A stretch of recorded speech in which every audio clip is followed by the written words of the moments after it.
La citoyenneté s'inscrit dans une histoire que l'on peut faire remonter à l'Antiquité grecque. Être citoyen, pour le dire rapidement,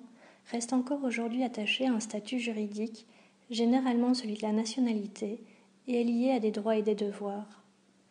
Mais,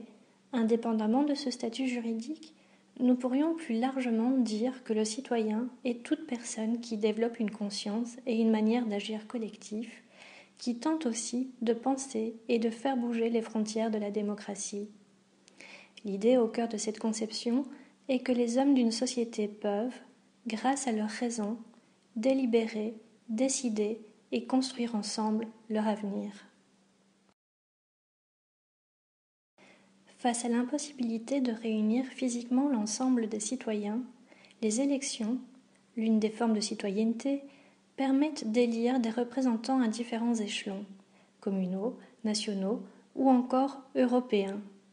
Mais la citoyenneté fait aussi appel à l'existence, aux revendications et à l'action de la société civile, qui dans de nombreux pays a permis à de multiples personnes d'exercer leur liberté de manière plus directe. C'est historiquement, grâce à l'action des syndicats, des chambres professionnelles et du mouvement associatif dans son ensemble, que des personnes à l'image des travailleurs, des femmes ou encore des immigrés ont pu pour la première fois de leur histoire faire entendre leurs voix et préoccupations communes, revendiquer une égalité de droits, négocier un système de protection sociale, être connus comme de véritables acteurs citoyens. Loin d'être figée, la citoyenneté s'inscrit aujourd'hui dans de multiples formes qui échappent souvent aux représentations que nous avions pu construire précédemment. Au-delà des élections,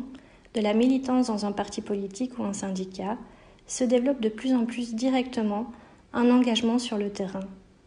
Être citoyen,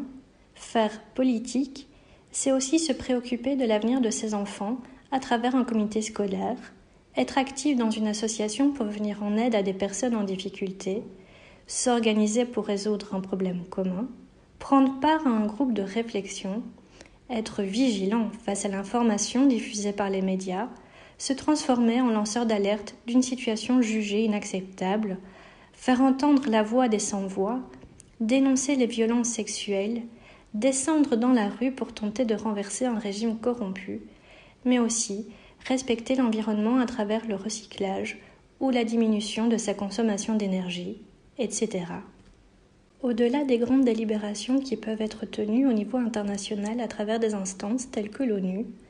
ces nouvelles formes nous prouvent que la citoyenneté s'inscrit autant dans des idées, des discours, que des actes formant un archipel qui permet de dessiner notre devenir collectif, nos nouvelles solidarités, notre manière de faire société ensemble.